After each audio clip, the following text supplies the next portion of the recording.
Hello, everyone. Welcome back to another edition of Writers Chat. We're really glad that you're here with us, either in the community and in the chat today or watching the replay. We're really glad that you do that. My name is Johnny Alexander. I write inspirational fiction, do some blogging, do some other fun stuff. My other co-host isn't here today. Bethany's in the chat. We're glad that she's here with us in that capacity today. So I have a special co-host. Jan Martin is with me. I'm going to let Jan tell you a little bit about herself. Hi, I'm Jan Martin. I have a Christmas book that's out, and I have a Bible study Bible series on Bible characters. God's blessed me with so much fun getting into this writing career, especially after I retired. I thought I did. You thought you did. Yeah, it's a great career, isn't it? And I should have said, Writers Chat is, because Jeannie does this so well when she's here, Writers Chat is for writers about writers, and we do all things writerly. So whether it's children's books, nonfiction, fiction, historical, biographies, marketing, the indie publishing, all those kinds of things, we try to cover all those gamuts. And today we are focusing on children's fiction, or children's literature, not necessarily fiction. And we're here with Annette Whipple. We really appreciate that she's with us today. And I love what she says on her website, that she's a children's nonfiction author who seeks to inspire a sense of wonder in others. And I just love that whole sentiment of doing that. She lives in Pennsylvania.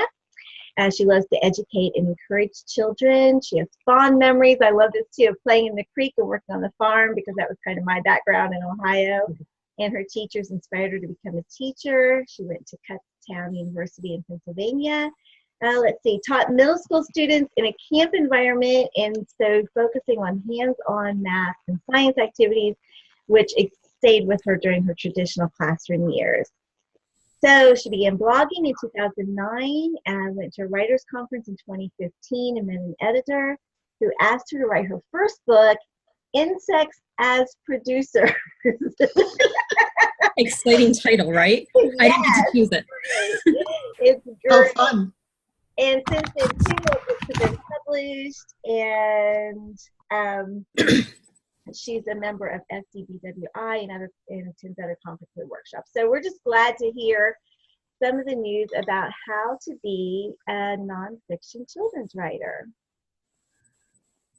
Annette, take it away. Okay. Yeah, so I write nonfiction for kids, and I did not always want to be a writer. As a student, as a elementary, high school, college student, I was not interested in writing. I did my assignments as I needed to, but it was never my strength.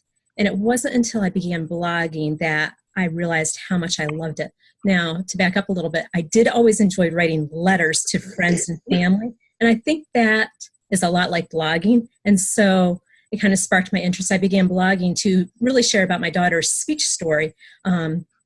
She was 27 months old when she first said mama and dada in speech therapy for the first time. So that's more than 2 years old. Wow. And once she started making progress, I wanted the family to know. So I started a blog, and then I realized I wanted to connect with the blogging world and with other bloggers, as well as with other people who might be experiencing similar things. So I decided to I still had the family blog, but I decided to have more of a public blog where I didn't use the children's first names and things like that. And as you said, it was in 2014 that I really got serious about writing, and I took a couple of classes, and I knew nonfiction was it for me. And at first I thought I wanted to write magazine articles for adults and that sort of thing. And then in August of 2014, I was reading one of the Narnia books, probably The Lion, the Witch, and the Wardrobe, with my children. And there was a companion guide that we were reading with it, and my kids loved it, and I loved it. And it had little quizzes in it. It had some activities to do. I was like, ooh, I could write this kind of a book. And so that kind of sparked my interest in writing for children. And I had an idea for a book and didn't know what to do with it. So I studied the publishing industry. And I wrote a proposal, I wrote a sample manuscript, and then in 2015 I went to my first writers conference. And that was where I met the editor that I've been working with for some work for hire books. I didn't know about the educational market and that you could get an assignment from an editor. And so that's really exciting for me. So the first book that the editor asked me to write, I gave her my resume and some writing samples.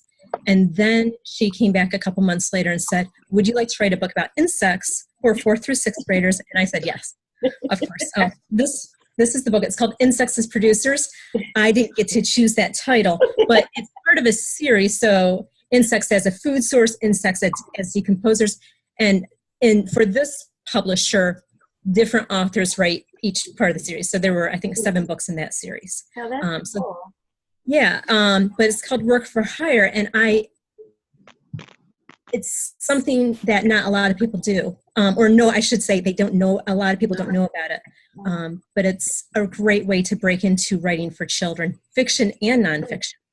Do you think, though, that you need to have a teaching degree to be considered for something like that? No, you don't. However, for the publisher that I work with, I do have to write for a specific grade level, but they kind of help you with that. They give me some sources, and really it's, sentence structure, vocabulary that you can adjust up and down.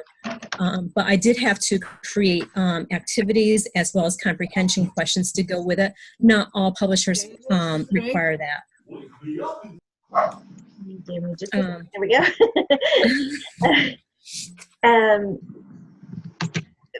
Okay, I'm sorry, I sort of lost my train of thought there for a minute. That's okay. But it was great the way you kind of, were able to get this this opportunity. But for those of us just starting out, how might somebody who's interested in doing that figure out how to do that and make those connections? I have a couple of suggestions, actually. Oh, good. Okay, great. And I'm going to show this to you. So Laura Purdy Salas has written a book called Writing for the Educational Market. You can, the ebook is about $10, or you can buy the paperback for a good amount more than that. But it's like a writing workshop in this book, and it's incredible. I highly recommend that. I actually read it after I already had my connection, but it's, if you've heard of some children's publishers like Capstone and Lerner, they do these educational books. And so they're not available at Barnes & Noble or your local bookstore, but they are available for the library and school market. That's why they're special in that way. The editors come up with the topics that will meet the standards that, the curriculum standards that schools need. And so not only that book, there's a website called Evelyn Christensen's website. Christensen, if I remember correctly, is CHRISTSEN, but it's EvelynChristensen.com. And she has a website dedicated for writers, I believe children's writers, and she has a whole section about the educational market there. But you would create a writer's packet with a resume and writing samples, not necessarily a book manuscript. Mm-hmm. It can just be something geared for children, and you would want it to be if you want to write science, you would want to write about a science topic. If you wanted to write more social studies or math, you would gear it toward that. So that's how I got started writing, and I enjoy not having to pitch ideas, and instead I know the editor that I worked with. I have 5 books out now. 3 are science topics, the insect book, and then flowers and soil, and then I also have 2 continent books. So I have North America and Africa, and I'll just show you. They're very nicely done. You've seen books like this probably in libraries, and it's so they're kind of highly graphic, with lots of photographs and diagrams, but the words I wrote everything. I even not all educational publishers require you to write the glossary and index, but Rourke Educational Media, who I have written for, they do require that. Okay. Yeah. But it works for me. I enjoy learning about new topics and teaching children about them, so it's a good fit for me. but I have to write to their specifications, word count. Sometimes I'm told how many chapters, sometimes I'm not. But it's very, they have their guidelines and they're fairly specific. That's terrific. Too, I just think it's the whole work for hire thing is so nice because you don't have to then do any of the marketing or anything like that. You don't have to worry about your platform or any of those kinds of things. You just, you write it and you're done and you move on to the next. Yes. Now there are no royalties with the books I've written. Sometimes some of the educational publishers do have royalties, but typically if it's work for hire, it's not.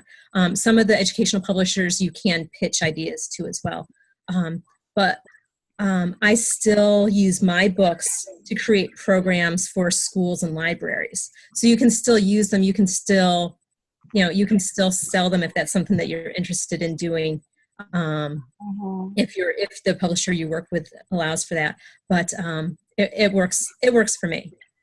Oh, I like that. So what other tips and tricks do you have for us?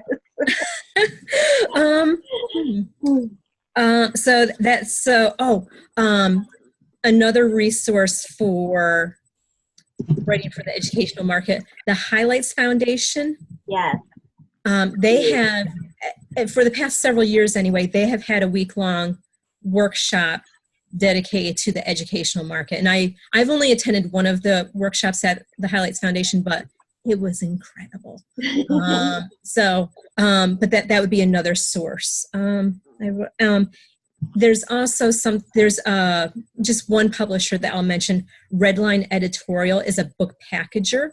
So they're also work for hire, but instead of selling directly to the schools and libraries, they're actually selling to another publisher. So the pay isn't as good with Redline Editorial, but a lot of people get started with them. And I think with if you're going to work for a packager, you just want to make sure that you agree to a topic that you either really want to know something more about or you already have some good background knowledge, because since the pay isn't as high as some other writing assignments, it could kind of just be something for your resume, or it could be something fun for you to do. So, well, yeah, that makes sense. You wouldn't want something you'd have to spend a lot of time with necessarily then. If you're, for the pay. But that's still good, and that might be a way to break in. Someone asked in the chat if you have an agent. So no, no, I do not. And for work for hire, for those who do have nonfiction writers or even fiction writers who do have an agent, if they are trying to get work for hire, they will probably have an agreement with their agent that they will do those on their own, because the pay, with no royalties and the pay not being wonderful, and you don't need an agent for it. You can submit directly to them. So really you don't need the agent. So. Yeah, Any other questions about for hire? Questions in the chat. We want to make sure we get all that. Right. Bethany had, honey, I don't think you realize that you just sent that to me and not to everybody. But she mentions in the chat that she has an entire class on writing for the educational market releasing on the Academy in the next couple of weeks. And next week, Michelle Medlock Adams and Wendy, I don't know how to pronounce her name, Lanier, will have 2 classes released on writing nonfiction for children. So if this is something you're interested in doing, make sure you check out those classes at Serious Writer Academy. So that was like a little commercial break right there. Mm-hmm. Rachel asked, how did you use your books to create programs for schools and libraries?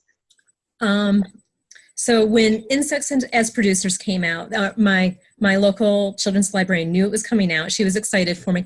And she had said that she asked if I would be willing to do a book signing. Well, of course I would. It's my little local library, and it's little. But as we were talking, book signings at libraries don't really get much attention. People don't use the library to buy books.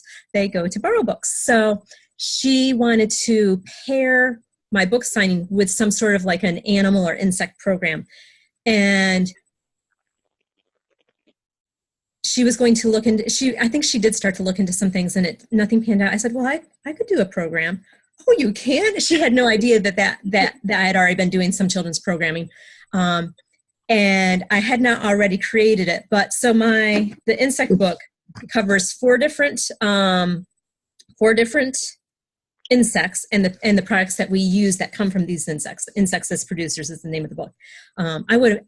So I created a program called Insects Make What? And with that, I kind of do like a game show. I focus on the four different insects and their products, and I have like bags or buckets, depending on if I'm like on a stage or not, I guess. And I call a few children up at a time, and I have them pick items out of the bucket. And then they have to say if they think that item was made with an insect product or not. And, there's some background first. Oh. So some items that I might have in there might be some insect product items that I do include are lipstick, nail polish, Nerds, Whoppers. I'm going to say yes to lipstick, because isn't there like there's a dye called carmine that is often in cosmetics, sometimes in blush as well. Yeah. I have some hand lotion that has beeswax in it. Yeah. What about the candy? Does it like sugar? A lot of candy either has the carmine as for a color, like Nerds has the carmine as color. Whoppers and a lot of other candies as well have confectioner's glaze as an ingredient, and that confectioner's glaze comes from the lac scale insect. That's how people make shellac. If it comes from the insect, it can also come from so shellac. Nice. Confectioner's glaze. Candy corn, it's almost fall, right? Candy corn. So right. It's in there. Sprinkles, it's in there. And you'll play strawberry yogurt, at least the strawberry banana yogurt that my family buys, that often has the carmine red dye in it as well. Wow. I just saw the comment about that I'm helping someone's diet today. I know everybody's talking about food now in the chat about candy. So I try to really engage the audience and pull them up and have them help me decide, what is not an insect product. And then I also have something, since we talk about honeybees and honey and beeswax, I also have like a tray of honeycomb, like real honeycomb that a friend of mine gave me. And I can have them smell it, and I have a little pollination activity because honeybees and bees and insects are really helpful. And I have a pollination activity that has cheese puffs. They're not an insect product, but the cheese puffs gets powder on the children's hands when they pretend that they're an insect and dig into the cheese puffs, and powder gets on their hand. And there's a paper towel that has a flower on it, and they wipe off their hands, and it's kind of like pollination. So I just I use now for my flower. I have 5 books, and I really only have 2 programs really geared toward the books. The other program that I have is more for my flowers book, and so that talks about how flowers and insects work together. So I kind of did a very I did it. It's different than the Insects Make What program. But I kind of use the book as a base, and these books aren't really like read alouds. They don't really tell a story. These are expository nonfiction. So they're kind of long to do as a read aloud. However, during my programs, I will read like a page or 2, and then we'll do an activity. Then we'll do a page or 2, and then we'll do an activity. But I don't necessarily read the entire book during a program. And it's these same, and I can do these, for a library, I can do them for a school, and I do that. I do enjoy the school visits as well. That sounds like a lot of fun. It does. So do you feel like this is an open wide market, or is it pretty hard to break into? Are they looking for content, looking for authors? Do you have any insight into that? I think if you have solid writing and you contact the publisher at the right time so that your email or your writing packet is toward the top of their list, I think that you can get work. And any, like if you've written for magazines or have any sort of writing experience, working with editors of some sort, I think that's going to be a good thing. Is it wide open? It was just this past year that I was really trying to get in with some other publishers to work with for work for hire. And then I had my writing packet and my new resume, everything was all set. And then a book project that I had been hoping for was moving forward. So I didn't send stuff out. However, in the past I did try, and I didn't try too hard. But once you are established, I think that you can get work. I met my editor at a writing conference. And anytime you can go to a writing conference or a children's writing conference and meet some editors, that's going to be helpful. Whether it is someone that you might pitch to later, or just make a friendship with, a relationship, or I had dinner with my editor, and she was telling me about work educational media, and we were talking. She was like, well, send me your resume. And so a week later I contacted her, and then she said, I don't have anything now, but in the fall I'll contact you. So I do think that personal connection is important and that we get those through the writing conferences. And that's true no matter what genre you're writing for. I mean, those connections mean a lot. We've had some chat things, and they're moving up really quick, so I want to make sure I don't miss anything. Okay. Somebody asked about, said you're such a natural teacher, and asked about your degree, and you do a Bachelor of Science in Elementary Education. Yes. Yeah. And I'm no longer teaching. Okay. I haven't been teaching for 12 years now, but this is my writing is my new way to teach. But I love the chance to get into whether it's a school or a library or a private group and teach them. I really do enjoy that. And I am an introvert, so after doing an assembly, and even after today's writer's chat, I will probably crash. But I do enjoy teaching a lot. So, well, we're glad you're doing this for us. Thanks, Definitely are. And then Michelle Medlock Adams is with us in the chat. She is, a very well-known children's author, has written, I don't even know how many children's books, but she made a comment too that she's fine. She gets a lot of regular work when she impresses an editor, and the editors start coming to you, and that's been your experience as well, right? So, and then some conversation about STEM topics, which are, and somebody did say what they were down in here. I saw science, technology. Engineering and math. Math, there it is. Thank you, Rachel. Yeah. I guess if you have a background in those. And Leslie just said that sometimes it's also called STEAM, which would also include art. And when you can kind of combine, when STEM is the hot topic right now for science books, it really is. But when you can write when you can make science easy for children to understand tough science, it's always a good thing. It's always a good thing. I was going to say something else. Oh, I know that a lot of the viewers write for the Christian market. Yeah. And this is what I want to say. Work for hire in the Christian market for books, I have not really had.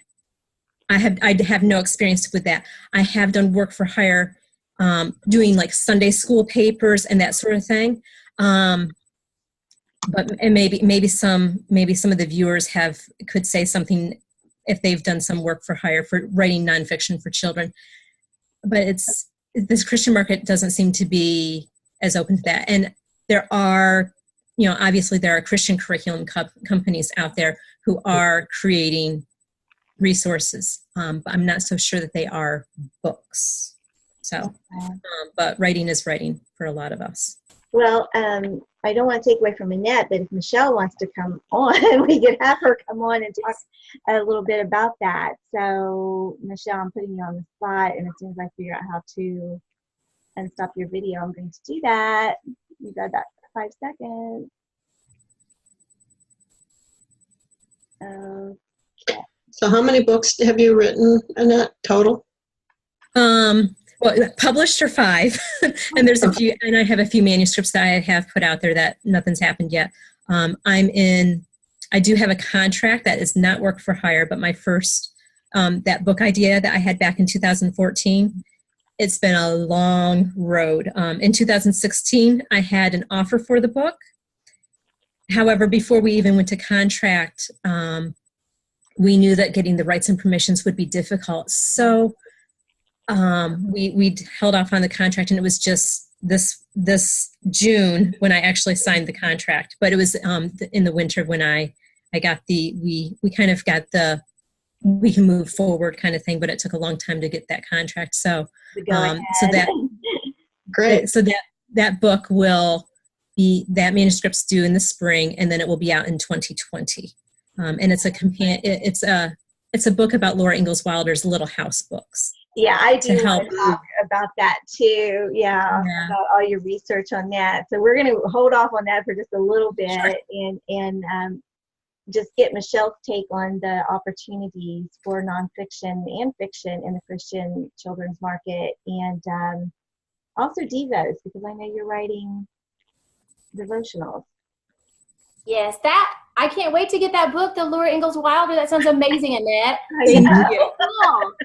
Yeah, you have to share that with us so we can share it all over Facebook for you. That is amazing. I'd love to. Congrats. That's really cool.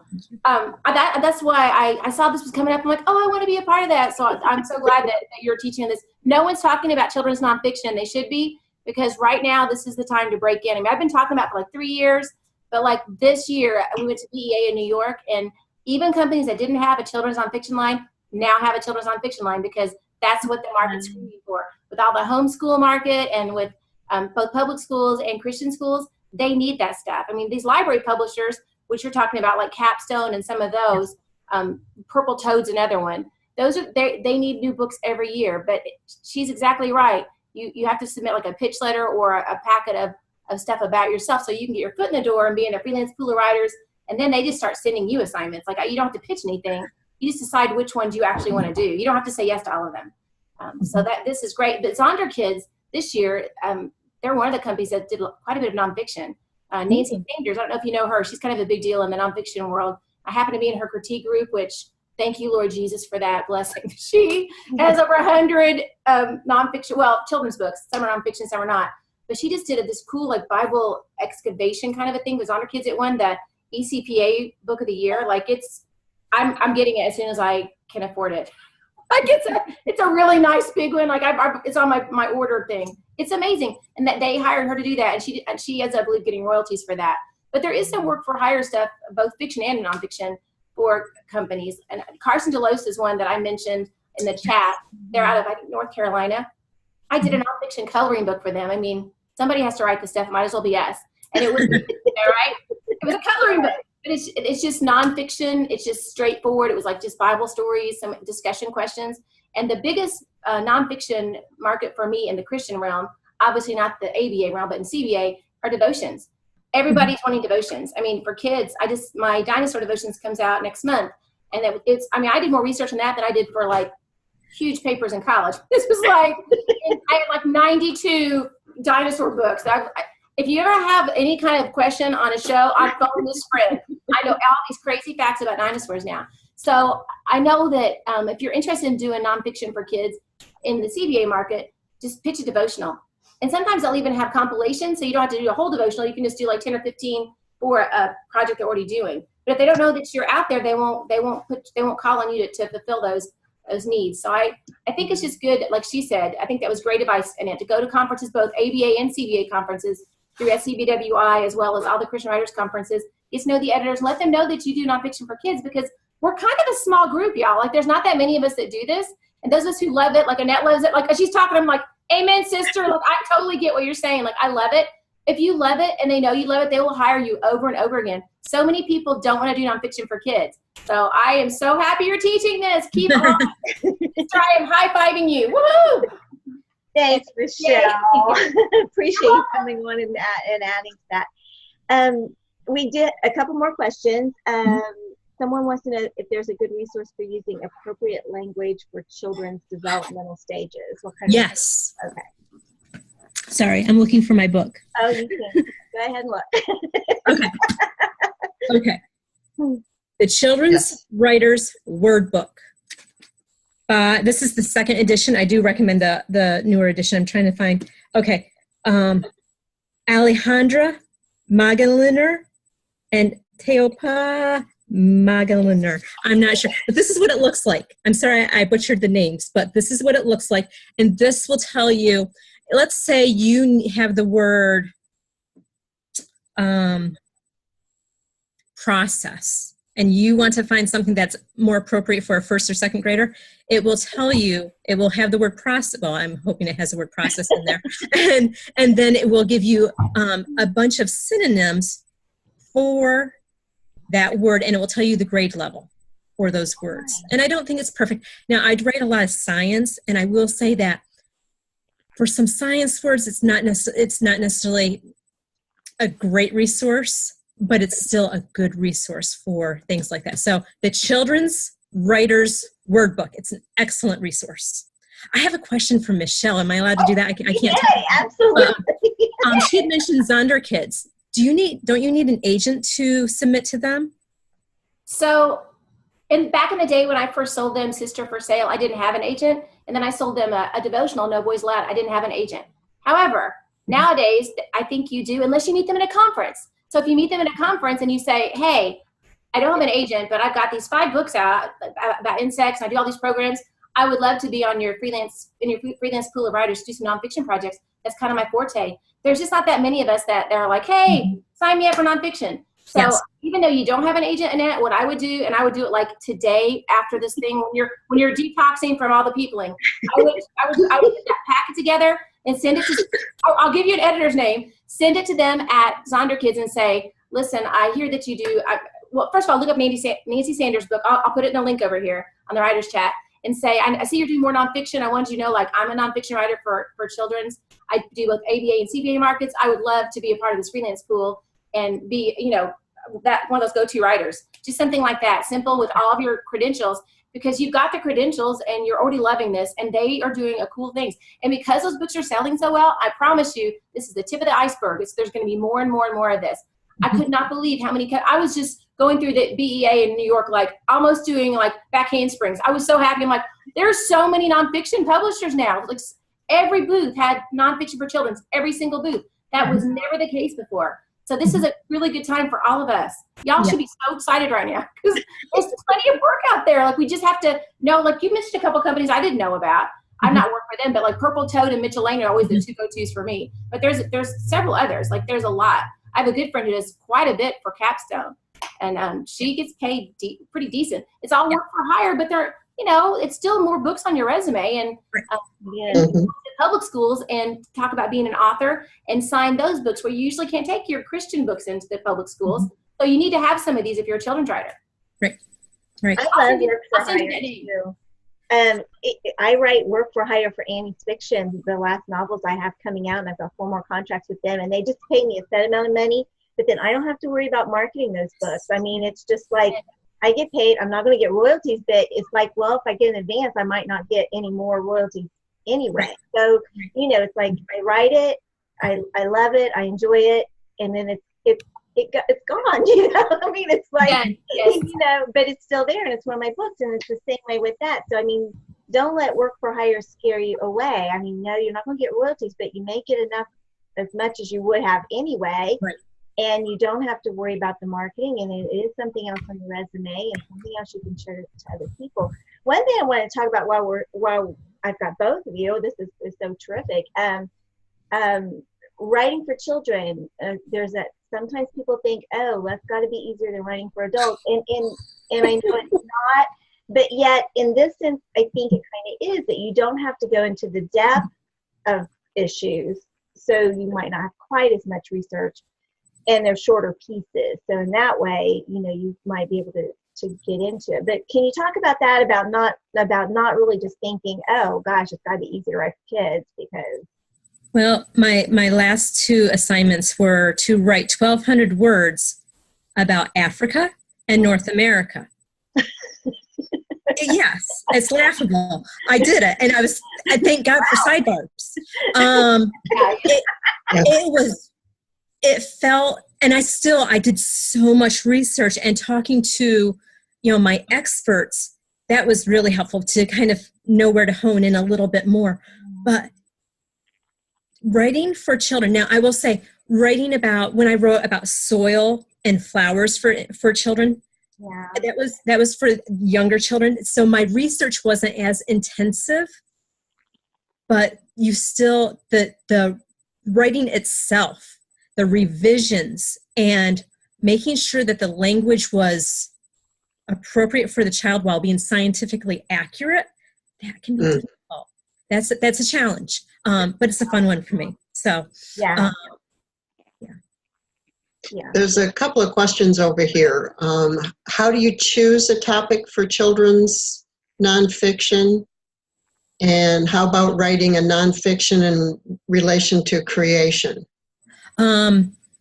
So choosing a topic.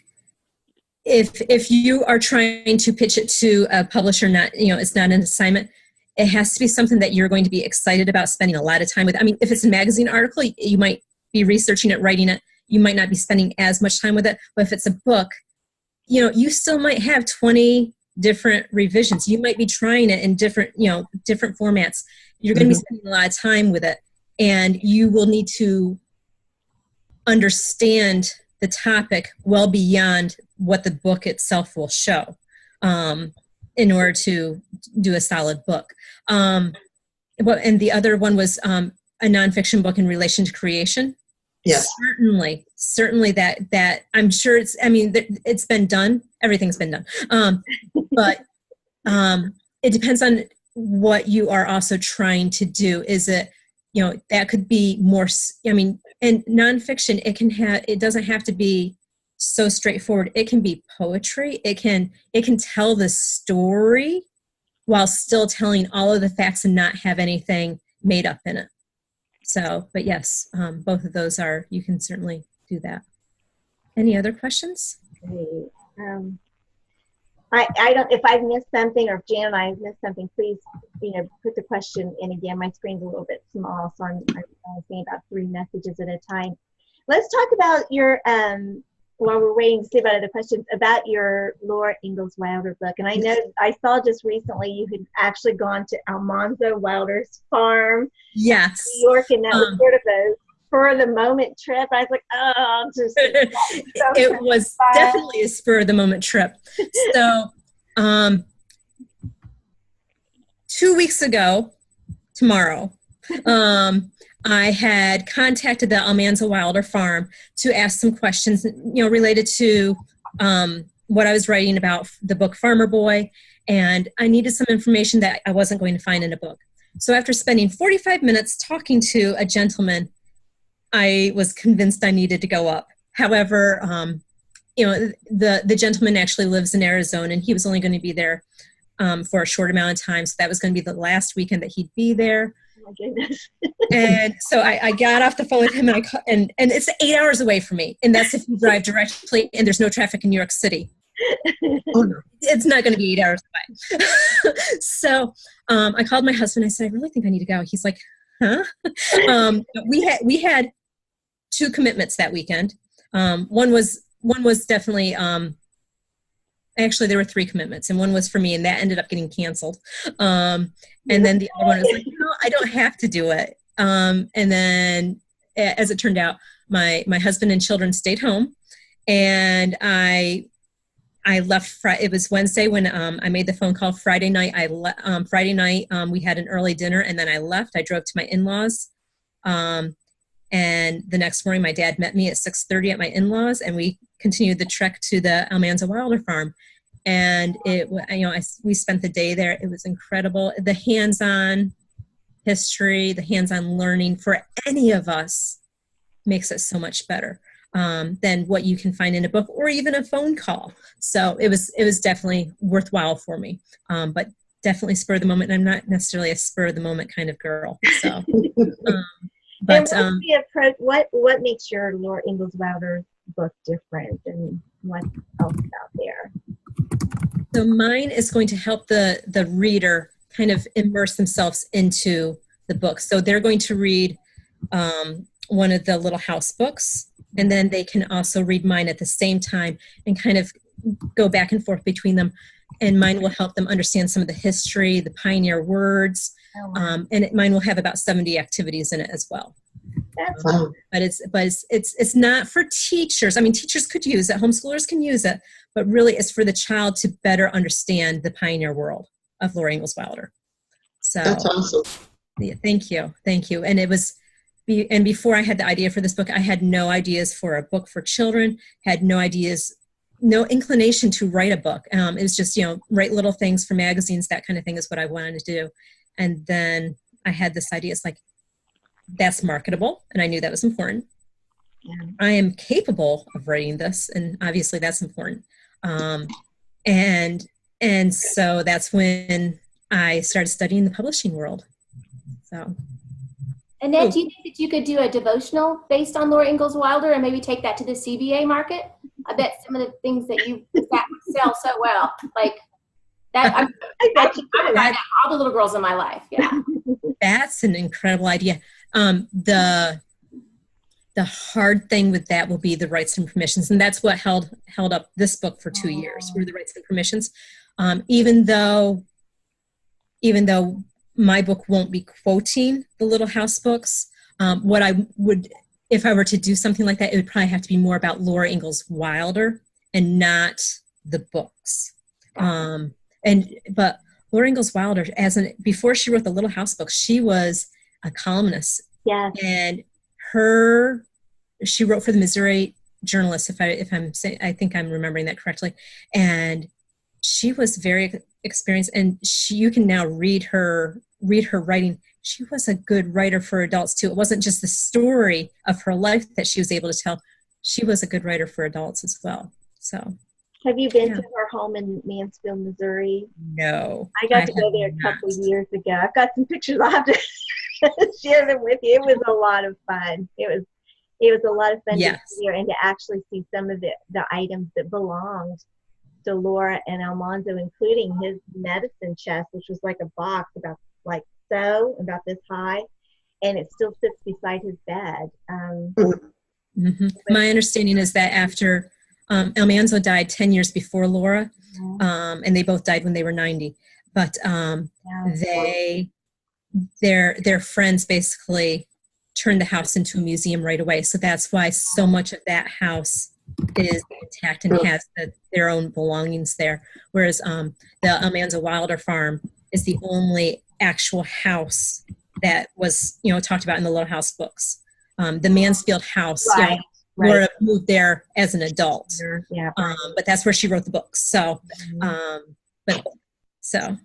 And she got so much mail, her mailbox, it was one of those old-fashioned kind of mailboxes, we still had them outside, but hers was huge because of all the mail that she would get. It was really just a fun trip. Mm-hmm. Rhonda asks in the chat, she said she's done a lot of research for historical fiction books set in Scotland in the 1680s and wanted to know if that might be a good project to package some of what she learned for a children's book. Definitely. And my suggestion would be to find a focus, find something that's going to, find that little focus that is going to really be of interest to the children, to the readers, and then explore from there. But usually with children's nonfiction, you need to have a tight focus. And of course, with any time we're trying to write, we need to be readers, but we also need to be readers of what we want to write. So if I want to write picture books that are fiction, that are silly, then that's what I need to be reading a lot of. If I want to be writing nonfiction biographies that are picture books, that's just what I should be reading. If I'm reading middle grade, if I want to write middle grade nonfiction focusing on STEM and science, then that's what I should really be focusing on. So trying to find some other things that are out there. And you're always going to be asked, if you go for a critique at a conference, the first thing will be, so what else is out there like this? Because editors, agents, they want to know what else has been done similar to this. And something has been done most likely. Now So something that Michelle was saying earlier about the nonfiction market being really high in the Christian world right now. I had someone had suggested that I contact an editor who they thought she wanted to build up her nonfiction market or her nonfiction catalog, and boy, were they right. She was very interested in hearing what I wanted to know more. And when I ended up meeting with her at a conference this summer, and she liked my idea, and it wasn't just, yes, send this to me. It was, create a, pitch this as a series to me. Wow. So, no, not just, and when it comes to nonfiction books, if you study the catalogs from the publishers, you will see, do they only sell series? Do they sell individual titles? And if they only sell series and you only have one title, then that's not someone you want to pitch to. Don't waste their time. Don't waste your time. But when it comes to whether it's work for hire or just the nonfiction market, you do need to study the catalogs. And the writers' market guides, they can also be very helpful to kind of weed out some of these. When I was looking for a publisher for the book related to the Little House books, I knew that it needed to be a publisher that that had some interest in history as well as activities. And without an agent, I only had a few that I thought that I could really pitch to, and it worked. So it just took a long time to make it happen. That's so great. But it just goes to show, like with anything, you've got to do your homework. You've got to be able to write to your audience. You've got to know what the editor wants. You've got to know what else is out there and how yours is going to be like and different from that too. We had another question, and here. How do you convey visual aspects needed to advance the story in your manuscript if you're not your own illustrator? And from what I understand, they usually don't want you to be your own illustrator. Only if you're a professional. Yeah. So if it's a picture book, the illustrators are supposed to take your story further than the text. You always have to leave room for pictures in a picture book. Mm-hmm.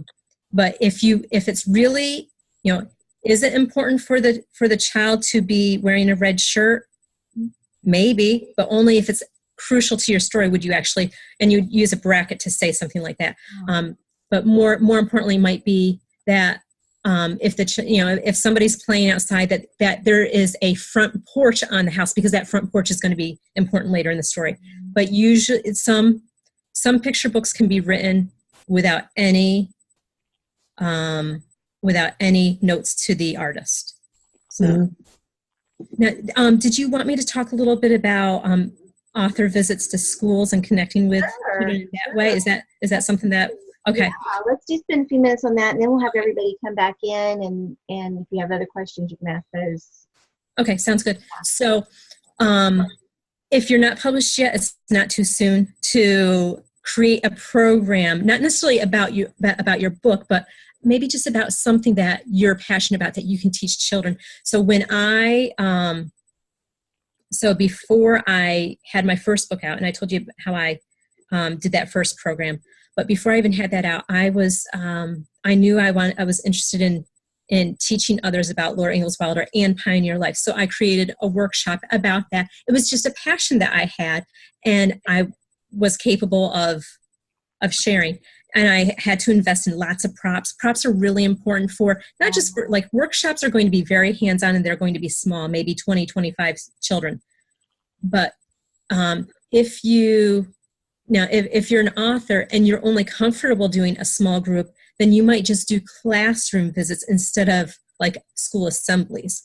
But if you're getting started with school visits or library visits, you might want to create your program and then visit one or two places, offer it for free, and explain to them it's a pilot program, but that you're going to want feedback on it. So how can you improve it? Because we always want to improve what we're doing, and it's not going to be perfect the first time. And my thing is, whenever I'm out, whether it's in my town at like a First Friday event and I have a little table and my books and science activities there.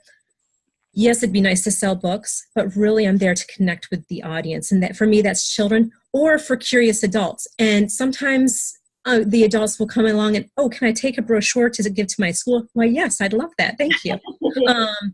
But when it comes to doing any sort of a presentation for children, it's going to be really important that you do short little segments. I had talked before about how I would read a little bit and then we would do something, because the younger they are, the shorter the attention span.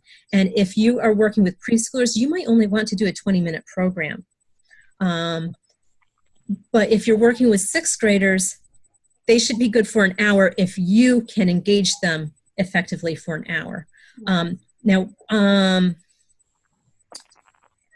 signings aren't necessarily the best place to engage, but if you have a book signing and you can offer people, whether you write for children or adults, if you can offer them something to engage them, whether it is an activity, some food. I mean, everyone loves food. But if you can offer them a piece of lemon meringue, a little, not necessarily a pie, but like, a bite of something, and explain, and then engage them with how that ties into your books or something to that effect. That is always helpful. Puppets for young children are a good thing. I have a honeybee this big that's stuffed. She's not a puppet, but her name is Abby. She's a bee named Abby. And you got it. And she's my author visit assistant. And and for those children who are afraid of bees, it is incredible to see them reach out and touch her. And it's just another way to engage with the children. But props are really important for children, even older children. But our personalities need to come through. I'm not a funny girl. I'm not. And I might make a joke and nobody will ever laugh. So that's not my strength. It's somebody else's. I don't sing. I should not sing, but somebody else might. But engaging the kids and getting them involved is always going to be really important. I do have another recommendation. This is a brand new book. It's called Sell Books and Get Paid Doing Author School Visits. It's by picture book author Kim Norman.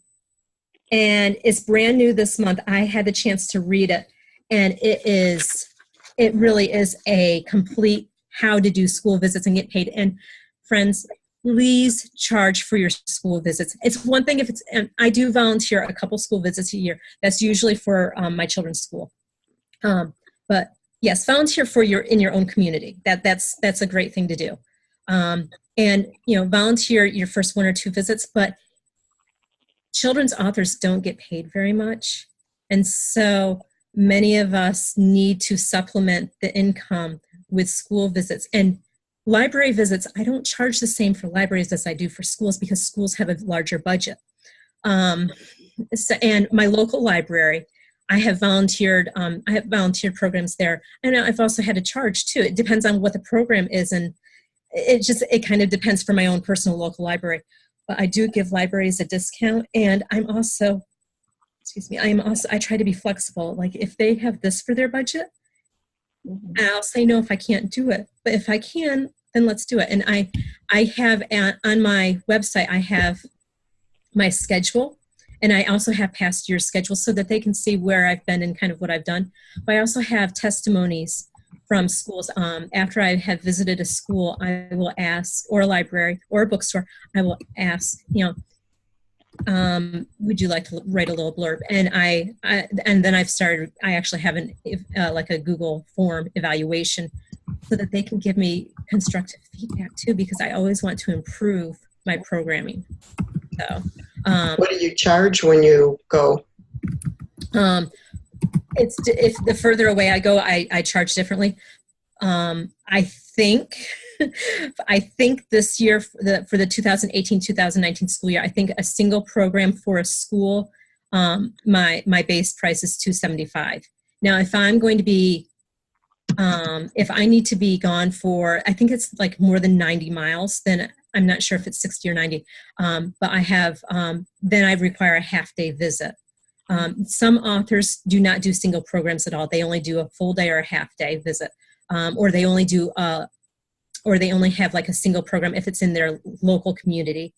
I might live in a small town, and I'm used to driving half an hour, 45. I drive 40 minutes just to go to church. So, I'm used to driving. That's what happens in rural Pennsylvania. So, it's different for different people. But, if I were to have to drive to Philadelphia, that would be a challenge to get there and do a program for just a single program, even though it's not too far away. But yeah. So, but I do charge, and some people say don't list the prices on the website, but my thought is if they're not listed, somebody can look at that and say, oh, they're not listed. I don't have time to contact her. I'm not going to bother because she's probably too expensive anyway. And even though I'm not a famous author by any means, you don't have to be famous to offer value to students. But whatever you do, when you do a school visit, you're not just going to be reading your book to them. Anyone can do that. You have to really offer something beyond that. So that's great. I love all the suggestions about the props and and all of that. Now there were some comments that some districts no longer allow you to bring any food in because of strict policies and all. I don't bring food in for I don't bring food in for school presentations. Now I do have my flower bowl where the children pretend to be insects and dig in. So they touch the cheese puffs, but they don't dig. Now sometimes I'll put candy in the bottom, but if it's for a school visit, I have little erasers in the bottom for them to dig out that sweet treat. Sometimes you just have to kind of play with things. Yeah, so. You do. That's really great. That's great. Well, we only have about 3 or 4 minutes. If everybody wants to come back on and just, if you have a question really quick that you want to, if you need help. Leslie, you want to go ahead and ask yours? Oh, she's still mute. She wants to know how much you charge for half-day, full-day programs and library. It's on my website.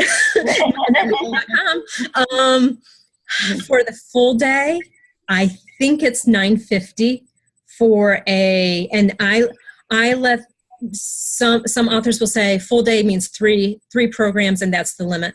I have found that I can do 4 programs, but if they want to add on a 5th, it takes my energy does go downhill a little bit. If they want to add on a 5th, they can do that for another fee. This fall, I'll be at a school and I'm doing 4 programs during the day, and then they've asked me to stay for their family literacy night too. Wow. And so I'll be doing more there, but I will have a nice break in between. So, and I'll actually be at 2 different schools during the daytime, but they're both at each school, there's going to be a kindergarten program, which is a lot shorter. So I feel like this is doable. And that's because it's far enough away and there's an evening program that will have to be an overnight visit. And sometimes you just kind of have to say, this is what I need because of this circumstance. And there has been I think her name is Michelle Costello, and another author. They have recently surveyed authors about school visits and how much they charge, and different regions of the country can charge less or more. So that's something to think of as well. The Midwest, you can't charge as much, unfortunately. But it's a one-man show. It is exhausting, especially, I'm an introvert and it might be especially exhausting for me, but I think for most people it's a one-man show. It's a performance, really. Yeah. So, and that's how I treat it. It is a performance and you're on the show. So any other questions? I wanted to ask or suggest one thing you can do to add on to that to make more bang for your buck while you're at a school, because you now are doing these educational books. You've got 5 released and more coming. I always offer at the very when I'm planning this, they're saying, hey, how many presentations can you do? I always say, teachers make the best writers, because they do. And then I will offer a workshop for the teachers, just what you're teaching today. And you could teach that to the teachers and they'll stay after and they'll usually pay you more for that. So it's like you hang with the kids all day, they love you, the teachers are impressed by you, and then after school, you teach the teachers how to do what you're doing. It increases your value. They'll have you back year after year. Right. And that's a great idea. And I've created a program for teachers for for teaching conferences, but to do it just after school, that makes such perfect sense. And once you have any of these programs created, you just tweak them and adjust them to meet the needs of the school. So you're not recreating everything every time. So that's something else. Great. It makes me want to go to the library and just sit in the children's section and read a bunch of children's books. Yes. To see what I might be able to do. That's fun. Anyone have any last questions? I typed one in. Pardon? I typed one in. Oh, where is it? Oh, okay. I know children's books are usually written in a child's point of view, which would require me creating a fictional character. Would that move the story into the category of fiction, even though all the other characters and events are nonfiction? Well, if you read some picture book biographies or children's biographies, you wouldn't create. You wouldn't. I don't know I think creating a character to be part of the events, that would turn it into a fictional event. But if you can do enough research about the people, that person is going to be the character. So that's my thought. Anyway, I've never written a biography. I should tell you that. Okay, and I apologize. I only got the end of Rachel's question. Let me just read this. She said, she asked her father-in-law's best friend to recount the story in the summary below, which she told many years ago, and she thinks it would make a great children's book.